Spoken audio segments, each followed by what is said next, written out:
he's found a niche within providing housing for seniors. And he's gone out and interviewed some of the leading experts in senior housing. This is going to be very, very timely information. Derek Peever has been a member of RAIN for 7 years. He has transacted over 80 properties. He's currently holding 65 properties, and 98% of those properties are all in BC in the Fraser Valley. So ladies and gentlemen, please help give a warm welcome to Mr. Derek Peever.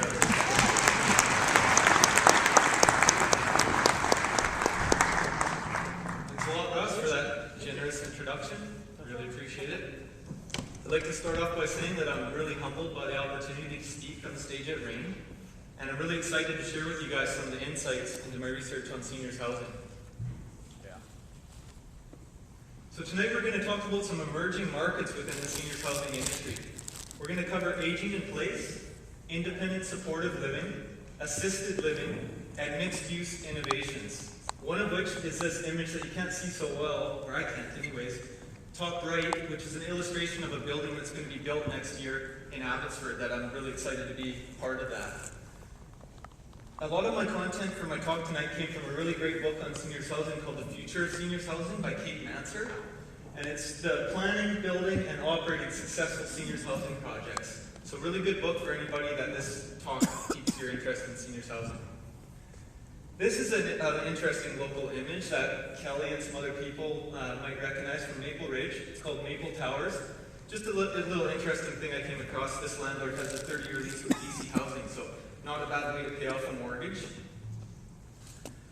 I've got to give credits to these people that really are the content of my talk tonight. I put on my Charlie Rose hat and I said to myself, I really wanted to go to the very top of the seniors housing industry to share with you guys their insights. So I was able to get an interview with Kate Manser, the author of that Future of Seniors Housing. She's also the principal consultant of the Lumina Group, Senior Living Consultants. And also after I made it through all the personal assistants, I was able to wrangle an interview with Brent Binions, who's a founding partner, president, and CEO of the Chartwell Seniors Housing REIT.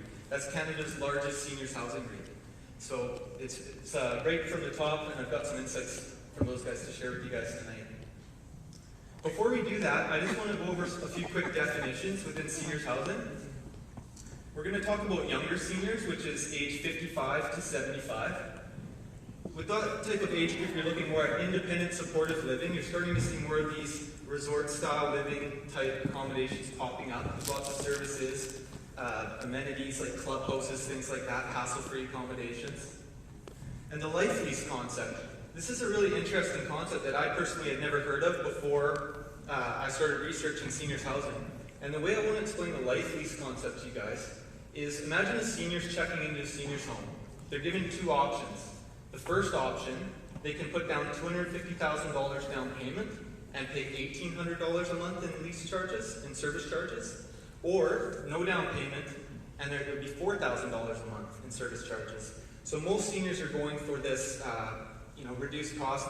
The general concept of this, and there can be a lot of variations on the way these work, but the senior's going to preserve their wealth, that nest egg of $250,000. Maybe it's 95% of it when they check out, or some variation of that, and they can range right across the board. In the past, you've seen mostly not-for-profit life leases, but you're starting to see more for-profit life leases popping up in BC and Alberta.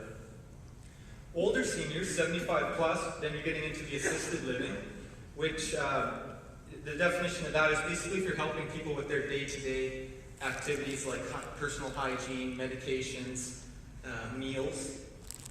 There's long-term care, which is the nursing homes. It's interesting that along with public speaking, checking into nursing homes was actually more feared than death. So there's a lot of room to improve in this area, and I think in the last 10 years it's probably come a long way, but there's a long way to go. Campuses of care is where you could have independent seniors moving into assisted living and then moving on to long-term care all in one facility. There's one actually in Abbotsford with over 700 residents. So I want to tell you guys this story which I found really inspiring, the Chartwell REIT story, and it goes to show where any of us could take our real estate investing portfolios if we put our minds to it. Back on November 14th, 2003 in Ontario, 3 individuals Mr. Binion's being one of them, the gentleman that I interviewed for this research, they had 40 combined properties, and they decided to form a public company and open it up to public investment. Fast forward to 2012, they recently did a $1 billion acquisition of the third largest seniors housing REIT in Canada, resulting in over 21,000 suites under management and over 13,000 employees. So it's a pretty incredible story over 10 years, the growth that they've seen. The next largest Canadian seniors housing REIT has only 10,000 suites. So in Canada, these are really the guys. They're in the US as well. But I was just thrilled to be able to talk them into an interview. Just for your info, $10.60 cost per share, 5.1% yield is what they're paying their investors. And they do over $300,000 per day in average trading value. So it's just an incredible growth in this company. Some of the insights from the top, the key points from my conversation with Brent. Calgary is actually the #1 underserviced seniors housing market in Canada. So it's no coincidence that the #1 place to invest in real estate is also the #1 place to invest in seniors housing. And I found that a lot in my research, that if you're in top 10 town and it's strong for all the right reasons, generally you're going to have a pretty strong seniors market there as well. In Calgary, 98% occupancy versus 87% in the national average. We're just talking about seniors housing.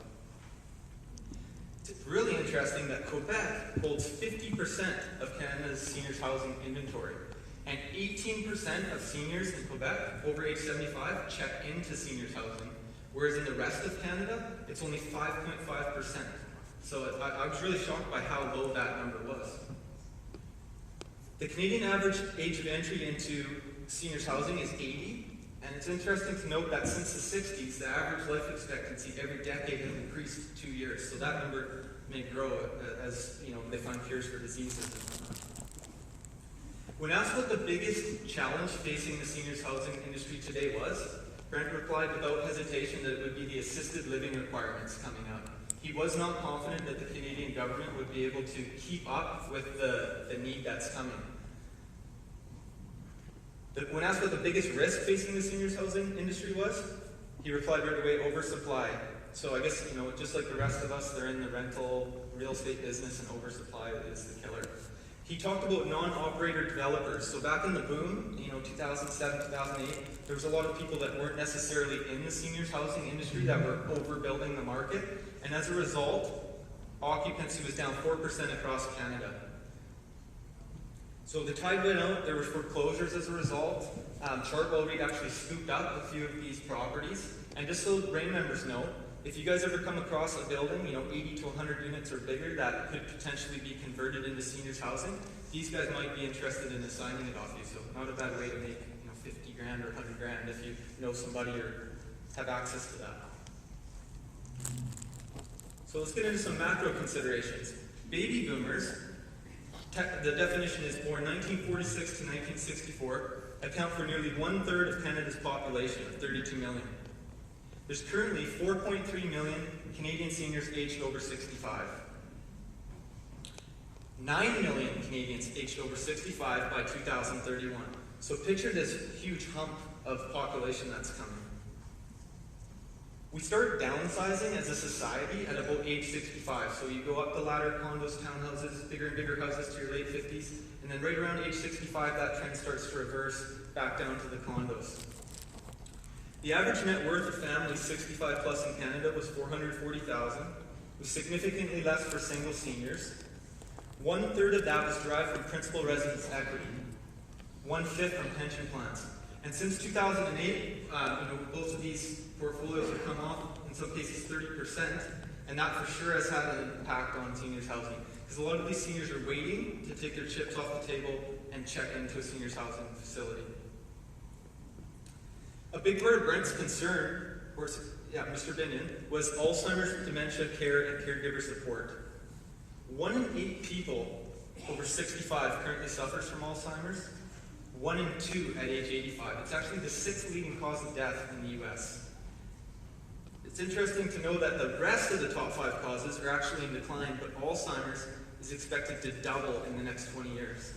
So it's a huge problem that I really feel that entrepreneurs have to mitigate until the doctors of the world can come up with a solution for this problem.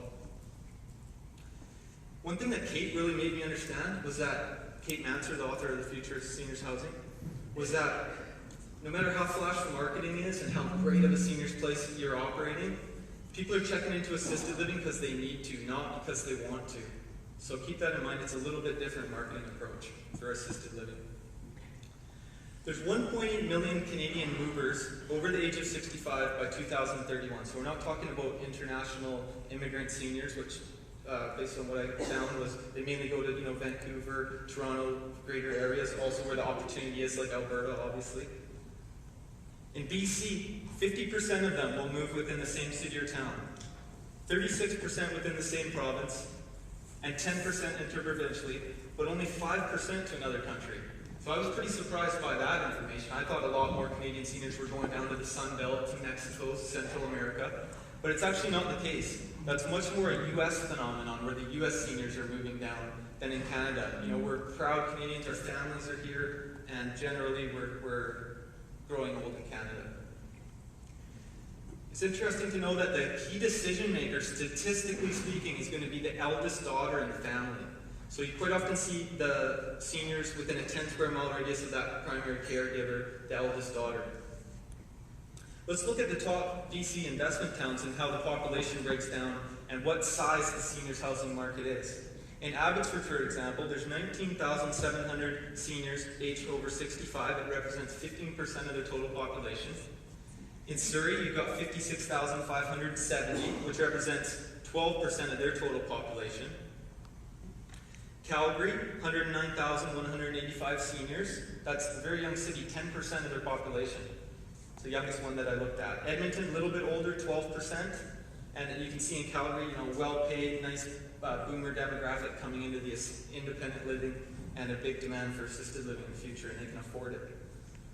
So once you drill down, there was a BC Alberta shocker. From 1998 to 2006, interprovincial migrants over 65 to Alberta were actually double those to BC. Atlantic Canada was third. BC does actually attract slightly more, but then loses more than Alberta, and that has a lot to do with the equity refugees. So, we all know that the average cost of housing in BC is a lot more than Alberta or the Maritimes. So, for example, someone in West Van sells for $1 million, they could go get twice the service in Alberta or the Maritimes. Also, they're following their kids that are out there for the work and the robust economy. I want to shift gears now and talk about this whole aging in place concept. And I know a lot of you guys have already heard about this for sure. It's defined as the ability to live in one's own home and community safely, independently, and comfortably, regardless of age or ability level. So I mentioned that only 5.5% of seniors actually check into seniors housing. So what about the rest? Well, they're all staying home. And if you're in the seniors housing business, that's actually your main competition, is how to get people out of their home. Not so much the guy that just opened a seniors facility down the street. Let's talk about aging in place renovations. Declining eyesight, for example, can be mitigated by simple things like brighter light bulbs, better placed switches at the top and bottom of the stairs, contrasting colors between furniture and the flooring, nightlight systems. An aging in place renovation should include a roll under kitchen and bathroom sink, grab bars, curbless showers. And I want to touch on this for a second. We just saw that the seniors population represents 10 to 15% of your total market, your total population, right? Well, you don't really want to limit yourself if you buy a 1-bedroom condo, 1 bath, or 2-bedroom, 1 bath, with a bathroom that has only a bathtub. The golden rule in seniors housing is that you're either going to have a bathtub and a shower stall in the same washroom, or you're going to have 1 bathroom with a soaker tub, 1 bathroom with a walk-in shower. Because seniors, guys, are great tenants, especially if you like having delicious baked goods delivered to you when you do your inspections. Lever faucets and door handles. I live in a condo myself, and it just totally drives me nuts when you're carrying all your stuff trying to make your way through the common area doors. The lever handles are where it's at, especially if you have the arthritis and stuff. You want to make sure you're making life easy on them. Zero-step entrance, so you don't want to have tripping hazards on the way into the home. Wider doors in hallways, wheelchairs or walkers, these types of things. Lowered switches for people in wheelchairs, or raised outlets for people that have a hard time bending over. You can actually go to the Greater Vancouver Home Builders Association, And they have a program that they sell where you can actually become a certified aging in place specialist, and it includes marketing to seniors, all kinds of cool things. Let's run through licensing real quick. It's called the Community Care and Assisted Living Act in BC, the Supportive Living Accommodation Licensing Act in Alberta. So, if you're offering prescribed services for 3 or more unrelated seniors, and prescribed services being assistance with their daily routines like hygiene, medications, you're going to have to register it with the Assisted Living Registry. They're going to want to see a business plan from you. They're going to want to make sure that you're conforming with the zoning and bylaws. Business license, fire and safety, so kind of like a stratification, a lot of the requirements they're going to ask of you. Guys, this is a non-transferable certificate, so be aware if you're buying an assisted living facility, make sure in your diligence that you make sure you can operate it the way you plan to, and that you're budgeting for all these costs. Dual certification scenarios. You can have a building that has 2 floors of assisted living and maybe 2 floors of special dementia care, so different levels of service in a senior's facility. Let's shift gears again and talk about technology. In the last 5 or 6 years, the seniors using social media and the internet has gone up by 55%. So it's kind of similar to what everybody else went through like 10 years ago, but seniors are catching up fast. Let's go through some cool technologies that are out there that you can utilize in seniors housing. GrandCare is a product that allows hearing impaired people to hear the television without cranking the volume and driving the neighbors crazy. Hamilton Captel is a live person that transcribes phone conversations. These guys don't even charge for the service, they just charge for the phone that you purchase. Telelabs allows Skyping with no PC, and I just heard about a Samsung product that does the same, face-to-face on TV with no PC. Microsoft Kinect is an incredible technology. This actually broke a Guinness record in 2010 for the fastest selling consumer electronics product, selling 8 million units in 6 weeks. A lot of people know it for Xbox, for the hands-free controller, but there's a ton of uses within healthcare and to assist seniors with their daily lives coming out. MedMinder reminds people when to take their medications. There's Computers Made Simple software. StoveGuard. You know, a lot of the seniors places that I toured and doing my research for this, real skimpy on the stove or none at all. Same with laundry. I think that's going to become much more important as the boomer generation comes in, along with bigger suites. Like right now in a seniors housing place, you can see usually 20% 2 bedrooms, 80% ones, but that trend is shifting more towards like a 50-50. But StoveGuard is, someone falls asleep watching the soap opera, and the alarm will go off if it doesn't detect motion while the burner's hot. I'm going to run through some seniors housing ideas. This is just a bunch of things you could expect to generally see, and a few new ideas maybe. You're going to see a 24-hour emergency line almost always at assisted living for sure, some independent living. Nutritional meals and bistro, so quite often you'll see 1 to 3 meals a day, or 1 main meal a day with 2 bistro snacks. And the social aspect of dining for seniors is huge. Vendor direct services, so you might have 4 people that need a haircut. You could line up a hairdresser to come out, and the seniors would pay them directly for that service. Who here has heard of Jet Pet Resort? Has anybody heard of that? Nice. That's a cool business out of Richmond. These guys were actually on the Dragon's Den and were awarded $200,000 for 30% of their company to expand in Ontario. But I really want to collaborate with these guys or do something similar. Like think about welcome home baskets for pets, or the seniors go away on a cruise and the pet goes away on a little resort getaway. Art studio and clubhouse, much better terminology than craft room. And I know pools get a lot of flack for maintenance costs, but for seniors housing, pools are actually a big yes, treadmills are a big no. Organizing community events, bowling teams, etc. Pain management programs. One thing I saw in Abbotsford that I really liked at a place called Hallmark on the Lake is when you go through the common areas, it'll be like Mr. and Mrs. Jones, customized doors, and it just gave it a really nice feel. Storage, you cannot have enough storage at seniors housing, and as you guys know, you can rent that at a premium. Entrepreneurial and social undertakings. You could have lunch and learn events where they learn about a recipe, or about gardening, or real estate joint ventures. Feature film nights and pay-per-view events. Guest room for visiting family members from out of town. You could have poker, bridge, even Wii tournaments. Grocery delivery service. Who here's heard of Driving Miss Daisy, the company Driving Miss Daisy? This is a company out of St. Albert in 2002. Fast forward to 2012, it's a global franchise. Their slogan is accompanying you to a fuller life. I know the lady that owns the Fraser Valley franchise, a really cool business that's taken advantage of this emerging market. You can have an adult daycare component. So you have a lot of people that have elderly folks, they got to go to work, or they have some errands they have to run, and that you can have that built into your facility. Physical fitness, but also brain fitness is huge.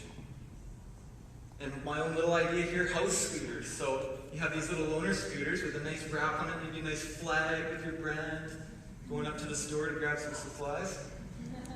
Let's have a quick run through the market. So in Abbotsford, Primrose Gardens, 1 bedrooms, they're renting for $2,100 to $2,300 per month for 1-bedroom suites, $3,000 to $3,300 for 2 bedrooms. Amenities, I gave it an A-. And an interesting note, these guys are advertising on YouTube. You know, I'm listening to music and all of a sudden Primrose Garden shows up on my YouTube. So they're obviously onto the stats. This is actually the campus of care that I mentioned with over 700 residents. And these prices, the low end is independent living. Langley Seniors Village, $2,870 for 1 bedrooms, $3,000 to $4,000 for 2 bedrooms, A- for services, and a lot of these places, they're charging anywhere from $350 to $500 for an extra occupant, so big money. Out in Chilliwack, this is actually a couple of Chartwell's buildings. Auburn Residence in Hampton House, $1,950, $2,150, B+, so a little bit better value out in Chilliwack. I've got an idea for you guys, and it's something that I kind of stumbled into with my own joint venture properties in Abbotsford. Imagine, as you guys already are doing, you go out and you buy an entry-level 2-bedroom suite in a quality building. Whenever you can, personally I call it a garden suite if you can justify it. You know, you don't want an entry-level suite that you got to have a bike lock on the patio set. Rain criteria, safe, secure, curb appeal, desirable. You do a little aging-in-place renovation package. If it's certified, even better. You select your applicable service options, whatever you want to use. You can even have a menu for them to pick from. You do your solid oak marketing and your Rain Mastery brand building. Because let's all not forget, we're all in the marketing business and real estate is our product. Offer remarkable service and value. So you don't get referrals for good service. You know, it's got to be over the top, great service. That's what's going to get you the referrals. And then you can charge a premium for services rendered. There's going to be less maintenance, repairs, and they're generally going to stay for a longer term. Obviously, when you get into the long-term care and assisted living, the stays get shorter, fortunately, but generally for independent living and the lower end of the assisted living, they're staying a lot longer than these 20-year-old couples that break up every 6 months. I want to do a quick survey that we've all done at Rain here before. Can everybody over age 65 please put up your hand? Thank you. Small group. Okay, so anybody who's, since you've been 65, John, keep it up now.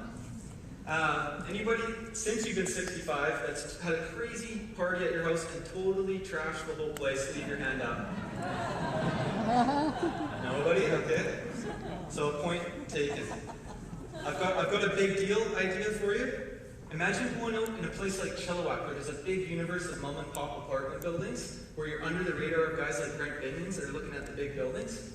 There's a ton of these. I've driven all the streets out in Chilliwack and there's a lot of buildings like this. You reposition it into senior supportive rentals. You convert unrented or underutilized space into a clubhouse, seniors amenities, maybe a caretaker suite. You select your applicable service options again. You want to deal with motivated vendors, guys. So people that, that don't want it, the people that have just had enough, they've got a bad tenant profile. Well, that's perfect for this because they're all moving out anyways. And just like a stratification expert could partner himself with the seller of a building and split the profits, I don't see why any of us couldn't do this with seniors accommodations. Ethnic niches, so East Indians, Chinese, they're generally keeping their older folks in home a lot longer than Anglo-Canadians. But if you could break through the barriers of the language barriers and the food and cultural barriers, that's what's holding, I think, a lot of them back from going in. A lot of the Chinese seniors, for example, have a lot of money. I've talked to a lot of Chinese investors that thought this was a great idea for a place like Richmond or White Rock, Burnaby. BC housing grants and subsidies, so that should become more prevalent as the need really builds up, the government will catch on. Imagine going out and buying an under-rented, under-managed hotel or motel in a place like Chilliwack. I know downtown has some really cool incentives in Chilliwack for doing things like this, and you reposition that into assisted living, help clean up the neighborhood alongside Nick. So you're going to increase the lift and compress cap rates. So instead of renovating a building and raising rents $100 or $200 a door, maybe you can raise them $700 a door, be at $1,650 a month, and still offer incredible value to these seniors versus the other options that you just saw. So the case study. This is a building that we saw at the start in Abbotsford. It's called Mahogany on Mill Lake. The really cool thing about this picture, guys, is that they actually had a hot air balloon.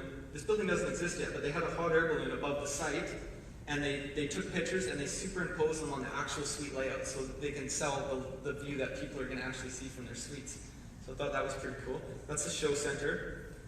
Location, location, location. So there's a rule of thumb in seniors housing that 80% of your clients are going to come from within 10 square miles, and of them, only 20% will be men.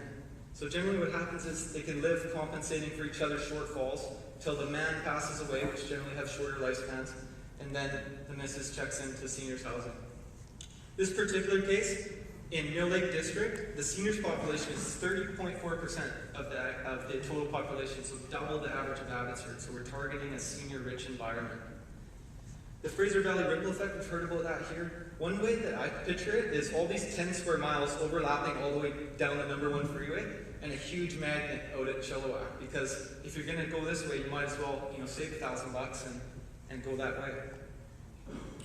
This is an aerial shot of Abbotsford Mill Lake District. This is the new Abbotsford Regional Hospital Cancer Center. They're hiring doctors from all over the world, from Ireland, from South Africa. That balloon there, that's where the building is going to be, Mahogany on Mill Lake. That's Mill Lake, and that's kind of like Abbotsford Stanley Park. You've got water parks, 4 different entrances. The city is snapping up all the land around Mill Lake, so they add to the park. The way that this thing works in a nutshell, I'm going to try to explain a fairly complicated deal quickly, but Quantum Properties is the developer, Diane Douse. Really lucky to be working with Diane. Super nice lady, one of the only CEOs of a major development company that I know that's a woman. There's an investor group of about 16 different investors. There's a company called Aging in Place, which I'm going to be a 1/3 owner of, and I've had to raise money for that company. It's going to be owning 16 of the 32 units. Super Suites may do some furnished rentals there. That's my furnished rental business. And then Stronghold Management is a property management company that I formed with my accountant.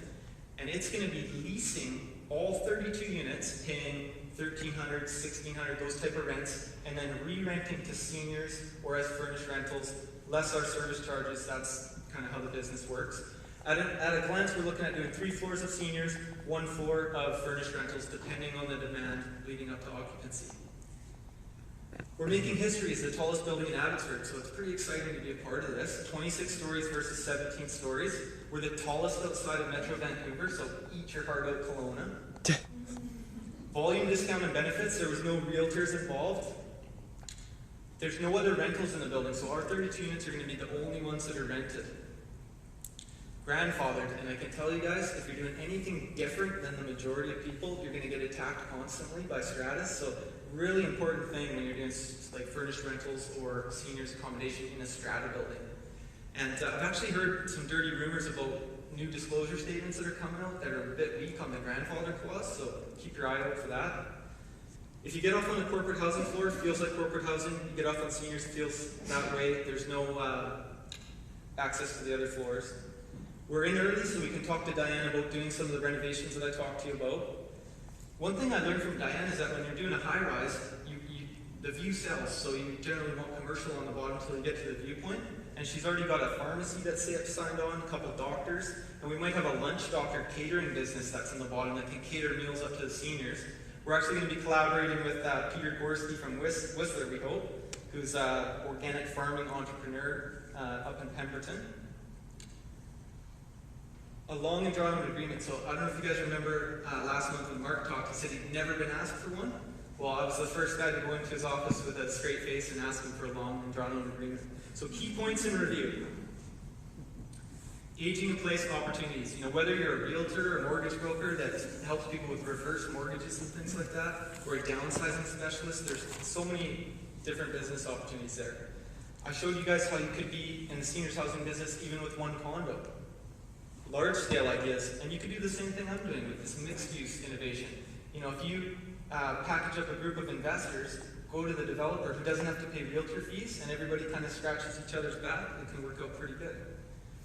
One of my main mentors is Jim Rohn, and he talks about, you know, the combination lock, and my hope is that from my talk tonight, you guys will take something away, whether you're in seniors housing or getting into it, or maybe in another business where you can take some of these ideas and get you that much closer to your personal beliefs. And I'd like to close off with a Thomas Byer quote with a twist, and that's invest in seniors housing businesses and check in clear title. Thanks very much, guys.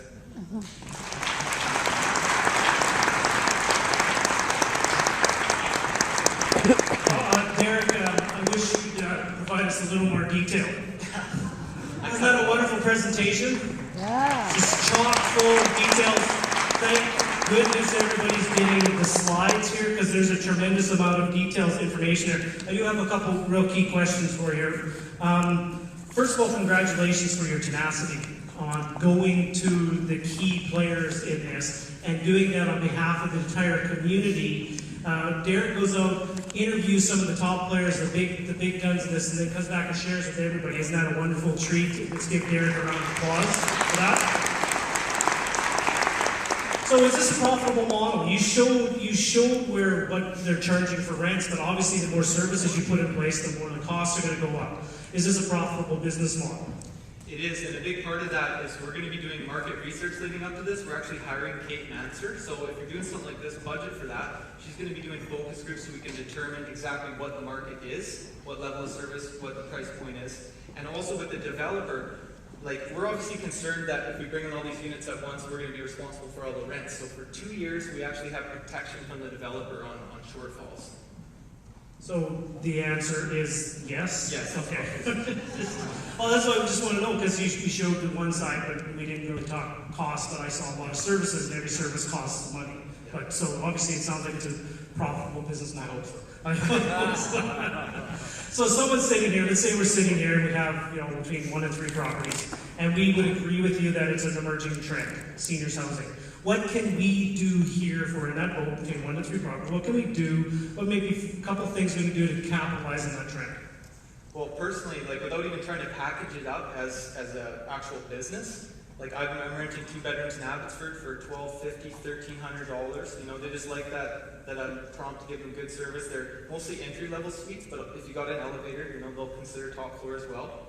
But, you know, things like the bathtub and just the way you market it, you know, seniors-friendly building, I think you could take advantage of that. Could I turn some of my properties that might not be as high a rents, turn that into something that would cater to the seniors, if it's a property that would be attractive to a senior? Absolutely, yes. And maybe partner with other RAIN members in the same area and come up with an actual little business and brand. Yeah.